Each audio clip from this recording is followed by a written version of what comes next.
하나님의 은혜와 평안이 여러분 심령과 가정 가운데 함께 하시기를 기원합니다. 1871년 10월 8일 그날은 주일이었습니다. 미국 시카고의 한 교회에서 저녁 예배를 드리고 있습니다. 설교자는 그 유명한 무디 목사님이 회개하라는 주제를 가지고 말씀을 전하고 계셨습니다.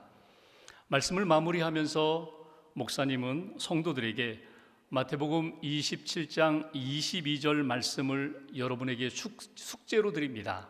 이 말씀 묵상하시고 다음 주일 오실 때 믿음으로 결단하시고 믿음으로 고백하시면서 주님 앞에 오시길 바랍니다. 그러면서 말씀을 마무리했습니다. 마태복음 27장 22절의 내용은 빌라도가 예수님을 재판하는 중에 이런 고백을 합니다. 명절이 되면 죄수 한 사람을 풀어주게 되는데 바라바를 풀어주랴 예수를 풀어주랴. 그때 군중들이 바라바를 풀어주라고 그렇게 외칩니다. 그 군중들의 외침에 대하여 빌라도가 던진 대답입니다. 그렇다면 그리스도라는 예수를 나더러 어떻게 하란 말이냐? 예수가 죄가 없는데 그럼 예수를 십자가에 못 박으라는 말이냐? 그 빌라도의 외침입니다. 이 말씀을 묵상하고 나의 죄를 돌아보고 또 내가 주님과 함께 십자가를 지겠습니다 믿음으로 결단하고 다음 주일날 와서 하나님 앞에 예배드리자는 그런 의도였습니다.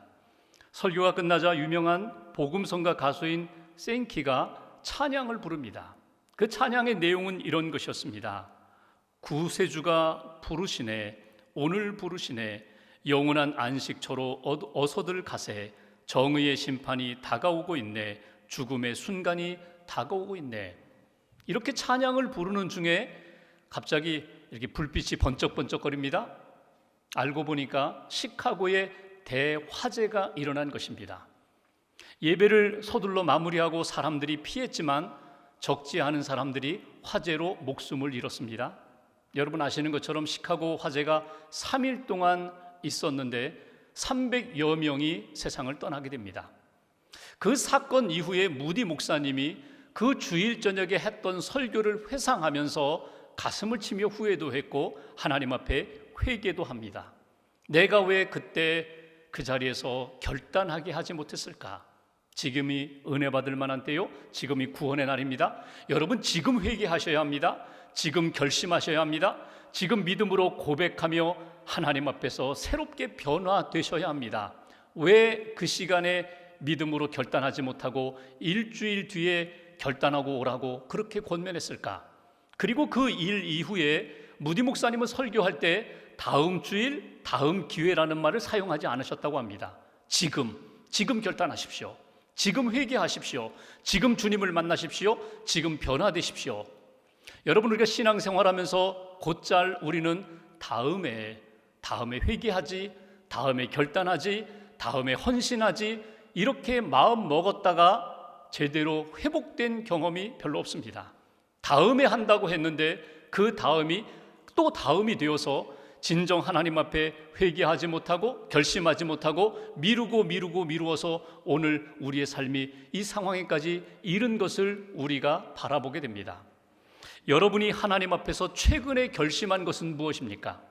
여러분은 그 결심을 어떻게 실천하고 있습니까? 오늘 호세아 말씀은 하나님께서 이스라엘 백성들에게 지금 너희들이 회개하고 지금 너희들이 주님께 돌아오라고 결심하라고 하나님을 찾으라고 회복되어야 한다고 주신 말씀이 오늘 본문의 내용입니다. 오늘 본문 가운데 요절과 같은 12절에 보시면 너희 묵은 땅을 기경하라 이렇게 말씀합니다. 삶이 바뀌어야 한다는 것입니다. 삶이 변화되어야 한다는 그런 주님의 말씀입니다. 이 말씀 속에 묵은 땅을 기경하라. 내 삶 속에 묵은 땅은 무엇인가? 내 삶 속에 무엇을 심어야 되는가? 내 삶 속에서 내가 무엇에 집중해야 하며 무엇을 붙잡고 찾아야 하는지 오늘 본문을 통하여 저와 여러분들에게 주시는 하나님의 음성을 듣고자 합니다. 먼저 본문 9절 말씀을 봉독하겠습니다. 9절 앞부분만 제가 봉독합니다. 이스라엘아 내가 기브아 시대로부터 범죄하더니 지금까지 죄를 짓는구나. 여기 기브아 시대, 호세아 시대로부터는 한 300여 년 전 과거의 시간입니다. 그 시대는 어떤 시대였는가? 사사기 시대였습니다. 사사기 후반부를 보면은 기브아에서 어떤 사건이 있었는가? 레위인의 첩이 기브아 땅으로 갑니다. 그리고 그 땅의 사람들로 인하여 능욕을 당합니다. 죽임을 당하게 됩니다. 이 일에 대하여 만천하에 알리게 됩니다. 여러 지파, 이스라엘 12지파에게 어떻게 이스라엘 백성들 가운데 이런 끔찍한 일이 벌어졌느냐고 알리게 됩니다.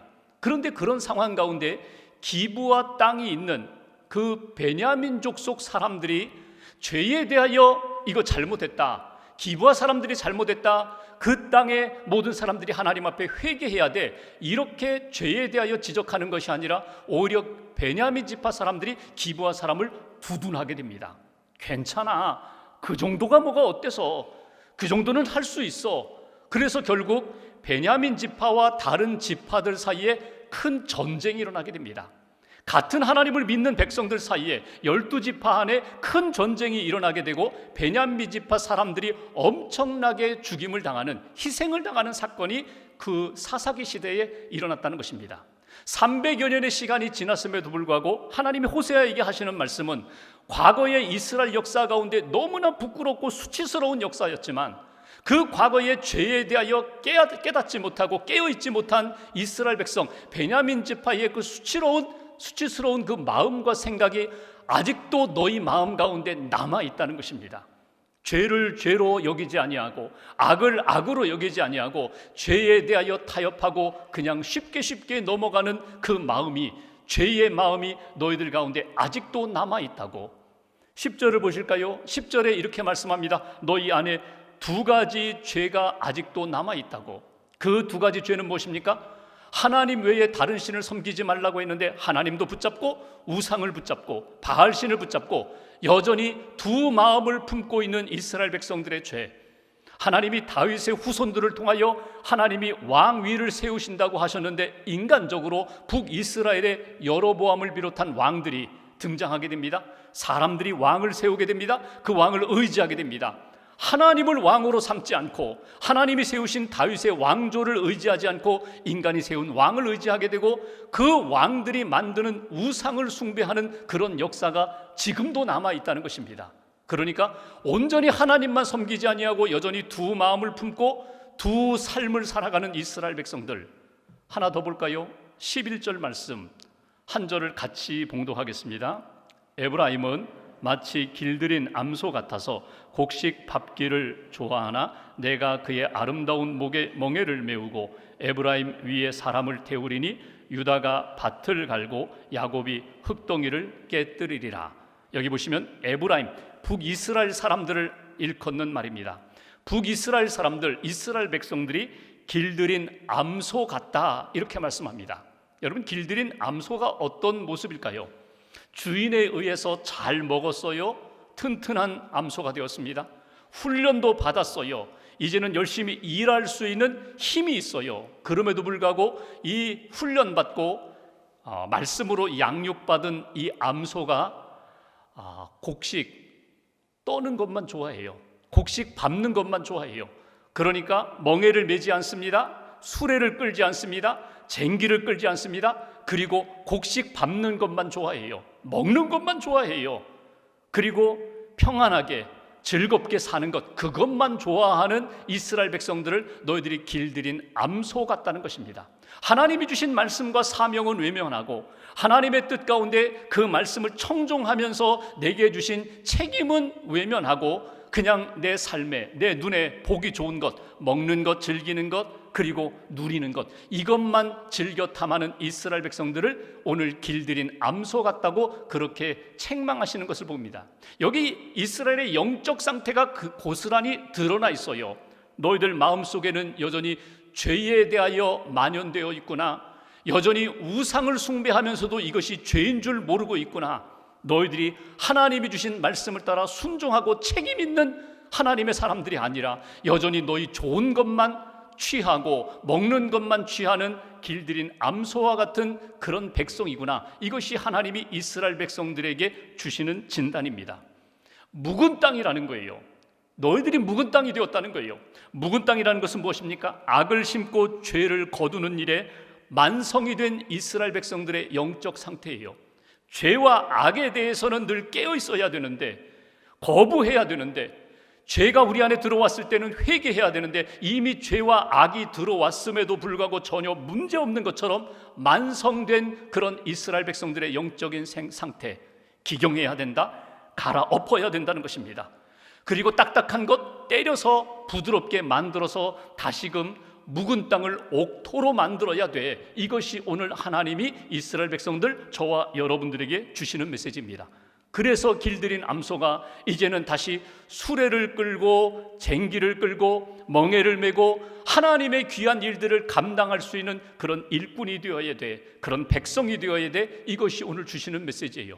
여기서 오늘 우리에게 주시는 첫 번째 메시지가 있습니다. 여러분, 하나님 앞에서 나의 영적 상태를 다시 한번 점검하고 진단하면서, 하나님, 나의 묵은 마음을 기경하게 하옵소서, 나의 굳은 마음을 다시금 갈아엎게 해 주옵소서, 내 삶에, 내 신앙생활에 이미 묵은 땅이 되어버린 내 마음과 삶을 다시 한번 기경케 해 주옵소서. 이것이 오늘 저와 여러분들에게 주시는 첫 번째 메시지입니다. 여기서 우리가 오해하지 말아야 합니다. 묵은 땅이 어떤 땅인가? 묵은 땅은 한 번도 농사 지어보지 않은 그런 땅을 말하는 것이 아닙니다. 묵은 땅은 예전에 풍성한 열매를 거둔 땅입니다. 꽃도 피고 열매도 거두었던 그 땅인데 방치했어요. 관리하지 않았어요. 방치하다 보니까 그 땅에 잡초가 무성합니다. 그리고 잡초의 뿌리가 땅에 깊이 내려서 그 땅이 지력을 잃어버리게 되었습니다. 누가 던졌는지 그 땅 안에 돌들이, 자갈들이 가득합니다. 이제는 씨앗을 뿌릴 수도 없는, 열매를 거둘 수도 없는 그 땅이 바로 묵은 땅이라는 것입니다. 여러분, 하나님이 우리에게 원하시는 것은 언제나 생명의 역사가 나타나는 옥토가 되기를 원하는데, 우리의 심령이, 우리의 삶이 묵은 땅이 되어버렸다는 거예요. 굳은 땅이 되어버렸다는 거예요. 창세기에 보면은 하나님이 아담과 하와에게 말씀하십니다. 하나님의 말씀에 불순종하지 말아라. 선악과 따먹지 말아라. 먹는 날에는 반드시 죽으리라. 근데 그들이 따먹었어요. 죄를 지었어요. 죄 지은 그 아담과 하와에게 주신 말씀 가운데 창세기 3장 18절에 보시면 이렇게 말씀합니다. 땅이 내게 가시덤불과 엉겅퀴를 낼 것이라. 내 삶이, 내 산업이, 내 심령과 인생이 가시덤불과 엉겅퀴를 낼 것이다. 내가 심지 않았어요. 가시덤불 심은 적 없어요. 엉겅퀴, 돌 던진 적 없어요. 그럼에도 불구하고 죄 짓는 인생 가운데에는 내 심령과 삶 가운데 가시덤불과 엉겅퀴가 일어나게 될 것이다. 오늘 하나님 앞에서 우리 자신을 한번 돌이켜 봅니다. 내 삶의 묵은 땅은 무엇일까? 내게 있어서 묵은 마음은 무엇일까? 여러분, 하나님 앞에서 신앙생활하면서 나의 생각이 굳어질 때가 있어요. 마치 예수님의 비유처럼 딱딱한 길가와 같이, 원래는 옥토였는데 사람들이 계속해서 밟다 보니까 옥토가 길가와 같이 딱딱하게 굳어졌어요. 내 생각이 하나님의 말씀보다, 하나님의 은혜보다 내 생각이 더 강합니다. 내 생각이 뿌리를 내렸어요. 내 생각이 고정관념이 되어버렸어요. 그러면 내 심령 안에 말씀이 들어와도 뿌리를 내리지 못하는 길가와 같은 밭이 되어버렸다는 거예요. 묵은 생각, 또 묵은 감정. 묵은 감정이 뭘까요? 내가 상처를 입었어요. 겉으로는 전혀 문제가 없어요. 속에 돌들이 가득한 돌밭처럼 내 마음속에 쓴뿌리가 있습니다. 내 마음속에 응어리와 한이 있습니다. 내가 상한 감정이 있습니다. 이 묵은 감정 때문에 하나님 앞에 기쁨으로 나아가지 못하고 감사함으로 응답하지 못하고 내 감정만 추스리면서 살아가는 묵은 감정, 그 묵은 감정이 내 삶의 묵은 땅이 되어버렸다는 거예요. 그런가 하면 경험과 지식도 마찬가지입니다. 하나님의 말씀, 하나님의 은혜도 받고 섬기기도 했어요. 그러면서 내가 나름대로 신앙 체험도 했어요. 성경 공부도 했어요. 근데 이것이 나의 틀이 되어버렸습니다. 여기서 벗어나지 않아요. 이 나의 지식과 경험에 대하여 누가 이야기하면 팡 하고 반응을 합니다. 내가 얼마나 공부를 했는데, 내가 얼마나 신앙생활을 하고 체험을 했는데, 내가 가지고 있는 경험과 지식이 최고인 것처럼, 그래서 하나님이 주시는 은혜와 말씀에 대하여 도저히 수용하지 못하는 그런 심령과 삶이 되었다면 이미 나는 묵은 땅, 묵은 마음의 밭이 되어버렸다는 것입니다. 여러분, 이 묵은 땅, 묵은 마음의 밭을 어떻게 하라고요? 기경하라고 성경은 말씀합니다. 하나님이 기경하라고 말씀하세요. 쉽게 표현하면 회개하라는 거예요. 지금 이 묵은 땅 가지고는, 묵은 마음의 밭을 가지고는 생명의 역사를 기대할 수가 없다. 갈아엎어야 된다고. 그 갈아엎는 회개의 역사가 어떻게 가능할까요? 내 생각과 내 의지와 내 감정으로 가능할까요? 일부분은 가능하겠지만 온전히 기경하기가 어렵습니다. 여러분, 농사를 지을 때에 잡초가 무성한 밭, 여러분 어떻게 하세요? 일일이 뽑기도 어려우면요, 다 불태워버립니다. 다 불태워버립니다. 그리고 딱딱하게 굳어진 땅, 쟁기를 가지고 여러분 갈아엎습니다. 그 속에 있는 뿌리들을 걸러냅니다. 돌들을 걸러냅니다. 그리고 딱딱한 흙은 다져서 부드러운 흙으로 만듭니다. 옥토로 만드는 거예요. 이 역사를 누가 도와주신다고요? 성령님이 우리 안에서 도와주신다는 거예요. 성령님이 우리 안에 오셔서 성령의 불로, 성령의 물로, 성령의 쟁기로, 성령의 말씀으로 끊임없이 내 안에 굳어져 있는 부분들을 녹여주시고 풀어주시고 옥토와 같은 심령으로 만들어주신다. 성령님께 맡기시라는 거예요. 성령님을 의지하시라는 거예요. 나는 도저히 풀지 못하는데, 해결하지 못하는데, 굳어진 생각과 굳어진 감정과 굳어진 삶의 형태를 성령님께 맡기고 성령의 역사 가운데 다시금 딱딱하게 굳어져 있는 땅, 딱딱하게 굳어져 있는 묵은 마음을 부드러운 옥토의 심령으로 변화되는 역사, 이것이 오늘 하나님이 저와 여러분들에게 기대하시는 역사고, 내가 성령을 통하여 반드시 그렇게 회복시키리라. 하나님의 말씀을 의지하고 성령님을 의지하여 나아가는 저와 여러분들 되시기를 주님의 이름으로 기원합니다. 두 번째 12절 말씀을 다시 한번 봉독합니다. 오늘 요절 12절 함께 봉독합니다. 너희가 자기를 위하여 공의를 심고 인애를 거두라. 너희 묵은 땅을 기경하라. 지금이 곧 여호와를 찾을 때니 마침내 여호와께서 오사 공의를 비처럼 너희에게 내리시리라. 아멘. 여기 앞부분에 보시면 공의를 심고 인애를 거두라고 말씀하세요. 우리 인생이 옥토로 준비되었다면, 우리의 마음밭이 부드러운 옥토가 되었다면 무엇을 심으라고요? 끊임없이 계속해서 공의를 심으라고 말씀하십니다. 여러분, 공의가 뭡니까? 공의는 하나님과의 관계에서 바로 세워지는 그런 상태를 공의라고 합니다. 하나님이 우리에게 공의를 심으라고 말씀하셨는데, 조금 더 구체적으로 이야기하면 공의를 심는다는 것은 하나님의 공의의 말씀을 새기는 거예요. 말씀을 듣고 말씀을 받아들이는 것입니다. 하나님의 공의의 말씀을 받아들일 때에 때로는 우리의 생각과 감정과 그 말씀이 충돌할 때가 있어요. 아이고, 이 말씀 아닌데, 이거 받아들이기 어려운데, 이 말씀 받아들이면 내가 손해보는데, 내가 지는 건데, 내 생각과 충돌할 때가 있고, 내 감정과 충돌할 때 있고, 내 의지와 충돌할 때가 있어요. 그런데 오늘 성경은 말씀합니다. 공의를 심으라. 내 본성과 충돌한다 할지라도 내 본성을 내려놓고 말씀을 아멘으로 받아들이라는 거예요. 이 말씀을 받아들일 때 하나님이 인내의 열매를, 사랑의 열매를 내 인생 가운데 맺게 하시리라. 여기 두 번째 우리에게 주시는 메시지가 있어요. 여러분, 끊임없이 하나님의 공의의 말씀을 듣고 새기는 역사가 우리에게 필요하다는 거예요. 우리의 마음밭에 공의의 씨앗을 심어라, 말씀의 씨앗을 심어라. 공의의 말씀, 하나님의 말씀을 심을 때에 하나님을 향한 믿음의 삶이 달라지리라. 이웃을 향한 우리의 신앙의 삶이 달라지리라. 여러분, 공의의 말씀을 심으면 어떻게 달라질까요? 내 본성을 누르고 하나님의 말씀, 공의의 말씀을 심으면 하나님 앞에 순종할 수 있고요, 하나님 앞에 말씀에 응답하면서 그 말씀의 역사를 체험하게 됩니다. 하나님을 사랑하게 됩니다. 하나님의 뜻을 이루는 도구로 쓰임받는 인생이 된다는 거예요. 이웃은 어떨까요? 공의의 말씀을 심었는데 그 말씀이 나의 모든 것을 주장하면 이웃을 사랑할 수 있어요, 용서할 수 있어요, 이해할 수 있어요, 겸손히 섬길 수 있는 그런 사랑의 사람으로 하나님이 만들어 주시리라. 구체적으로 성경은 우리에게 이렇게 말씀합니다. 하나님의 말씀의 씨앗, 공의의 씨앗을 끊임없이 계속해서 심으라는 거예요. 스폴전 목사님은 이 말씀을 구체적으로 이렇게 서너 가지로 우리에게 권면합니다. 공의의 말씀을 심으라는 것은 복음을 심으라는 거예요. 우리 마음 가운데. 복음이 뭡니까? 하나님이 나를 사랑하신다. 하나님이 내 죄를 용서하신다. 하나님이 나를 구원하셨다. 내가 죄인임에도 불구하고 하나님은 변함없이 나를 용서하시고 회복시켜 주시는 하나님, 그 복음의 내용을, 복음의 말씀을 끊임없이 마음 가운데 심으라는 거예요. 또 하나, 복음의 원리로 나타난 삶을 심으라는 거예요. 복음의 원리에 나타난 삶이 뭐예요?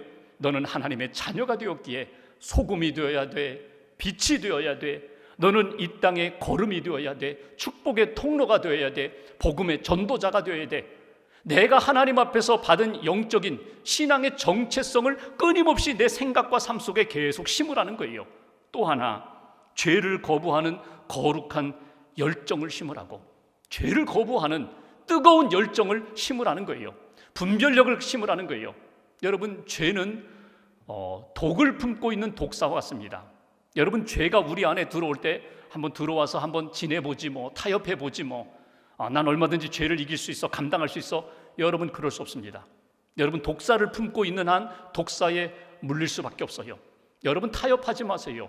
죄와 악에 대해서는 과감하게, 단호하게 물러가라고, 물리칠 수 있는 거룩한 열정을 우리 안에 심으라는 거예요. 영적인 분별력을 가지고 내가 보는 것, 듣는 것, 읽는 것, 먹는 것, 내 삶 속에서 일어나는 많은 것들 가운데 거룩한 것과 거룩하지 않은 것, 선한 것과 선하지 않은 것, 하나님이 기뻐하시는 것과 기뻐하지 않는 것들을 분별하면서 끊임없이 하나님 앞에서 거룩한 하나님의 말씀, 공의의 말씀을 새길 때에 우리의 인생이 열매 맺는 인생이 된다. 그런데 이상하지요? 분명히 옥토가 되었어요. 내가 회개했어요. 하나님의 말씀을 받았어요. 그런데 그 한 번의 큰 사건으로 그 옥토의 상태가 계속 지속되지 않는다는 거예요. 분명히 내가 은혜 받았는데, 하나님 앞에 회개하고 정말 부드러운 흙과 같은 옥토의 마음이 되었는데, 어느 날 돌이켜보니까 내 마음이 딱딱하게 굳어졌습니다. 생명의 역사가 일어나지 않습니다. 기쁨과 감사도 사라졌습니다. 왜 그럴까? 왜 우리의 마음이 이렇게 다시금 메말라졌을까? 왜 굳어졌을까? 왜 묵은 땅이 되어버렸을까? 여러분, 끊임없이 하나님 앞에서 관리하고 돌보고 다시금 가꾸고 은혜의 그 생수에, 은혜의 담비에 젖어 있어야 되는데, 여러분, 사모하지 않고 그냥 방치하다 보니까 우리 인생이 그렇게 되어버렸다는 거예요. 이스라엘 백성들의 역사를 보시면 애굽에서 나왔습니다. 그리고 가나안 땅에 갑니다. 이제 몇 주면 갈 수 있는 길이에요. 그런데 마침 그때에 12명의 정탐꾼을 가나안 땅에 보냅니다. 그리고 가나안 땅 현지 답사를 하고 왔어요. 보고를 합니다. 여호수아와 갈렙이 우리가 그 땅에 가야 합니다. 갈 수 있습니다. 하나님이 허락하신 땅입니다. 근데 10명은 반대 보고를 합니다. 못 갑니다. 가면 안 됩니다. 가면 죽습니다. 그 사람들은, 가나안 사람들은 키가 크고 우리는 거기에 비하면 메뚜기에 불과합니다. 못 갑니다. 근데 이스라엘 백성들이 누구의 말을 받아들였을까요? 누구의 말을 가슴에 새겼을까요? 10명의 정탐꾼들의 말을 가슴에 새겼습니다. 그래서 그들의 마음이 굳어져 버리는 거예요.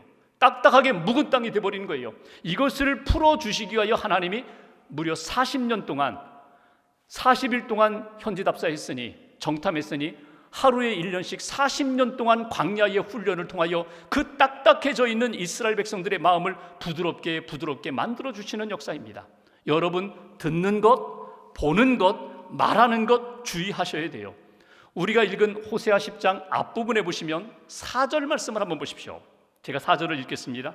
그들이 헛된 말을 내며 거짓 맹세로 언약을 세우니 그 재판이 밭 이랑에 돋는 독초 같으리로다. 밭 이랑에 독초가 막 나기 시작했다는 거예요. 먹지도 못하고 먹으면 생명을 위협하는 독초가 밭에 다시금 일어나게 되었다. 그런데 이런 일들이 어떻게 가능하다고요? 4절에 있는 것처럼 헛된 말, 거짓 맹세가 가득하니 너희들 심령이 황폐해질 수밖에 없다는 거예요. 그래서 우리가 하나님의 말씀을 잘 들어야 합니다. 생명의 복음을 들어야 합니다.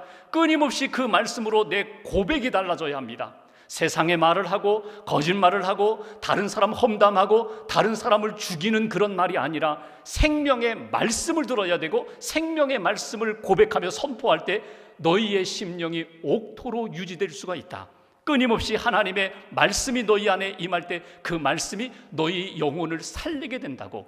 히브리서 4장 12절에 하나님의 말씀은 살아있다고, 활력이 있다고, 좌우의 날선 어떤 것보다 예리하다고. 그래서 말씀을 우리가 받을 때에, 말씀을 먹을 때에 우리의 혼과 영과 관절 골수를 찔러 쪼개기까지 하며 마음의 생각과 뜻을 말씀이 판단한다고.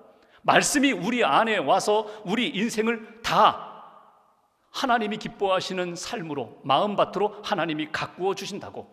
그래서 말씀을 받을 때에 그 말씀에 우리의 심령을 맡기고 하나님 다듬어 주세요, 하나님 고쳐주세요, 버릴 거 버리게 해주세요, 하나님 세워주세요, 이끌어주세요, 말씀에 사로잡히는 인생이 되어야 한다는 것입니다. 사도행전을 보십시오. 하나님의 말씀을 들을 때 두 가지 반응이 나타났어요.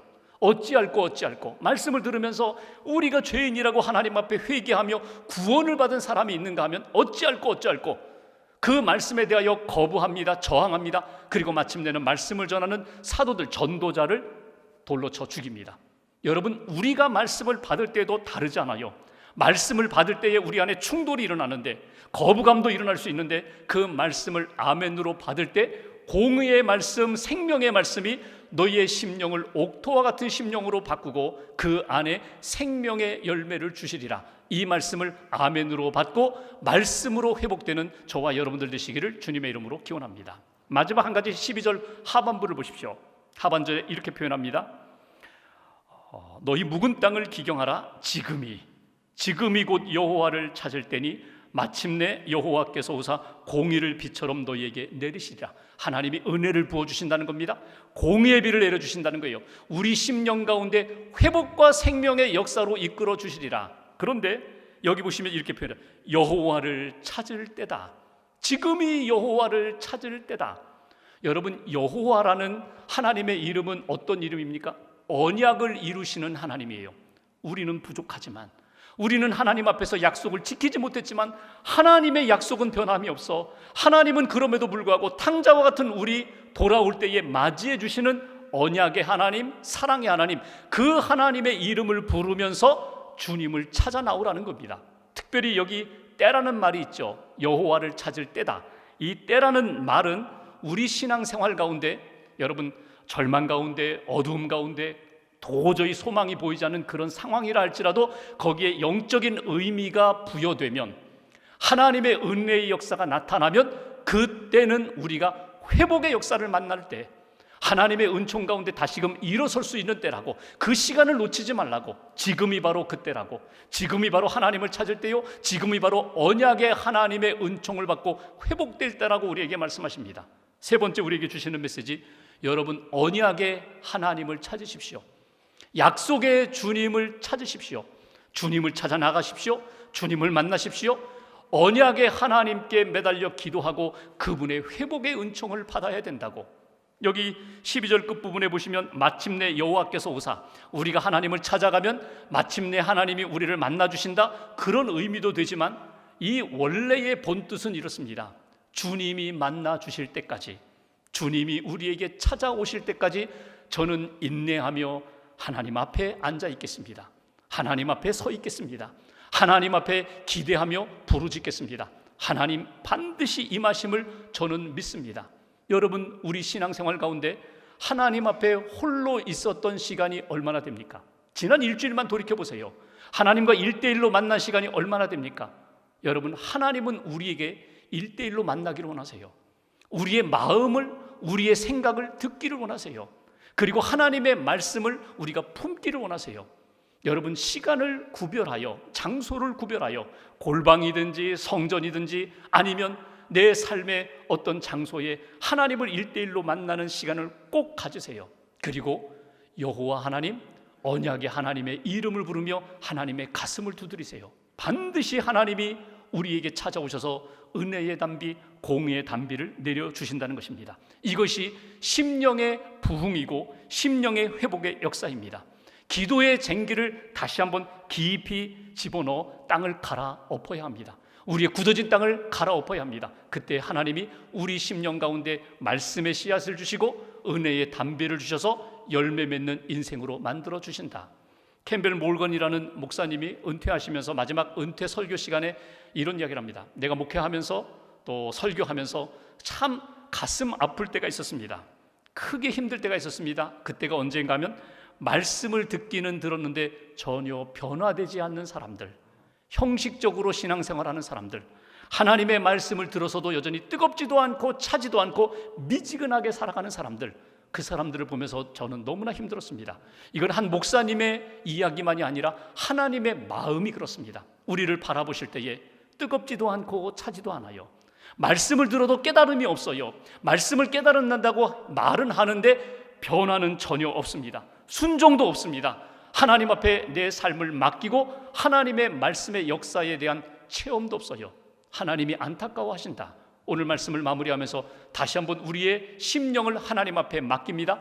말씀에 맡깁니다. 성령에 맡깁니다. 은혜의 담비를 부어주시고 우리 심령 가운데 다시금 새로운 생명의 역사로 시작하게 해달라고 기도하시면서 하나님의 은혜를 받는 저와 여러분들 되시기를 주님의 이름으로 기원합니다. 기도하겠습니다.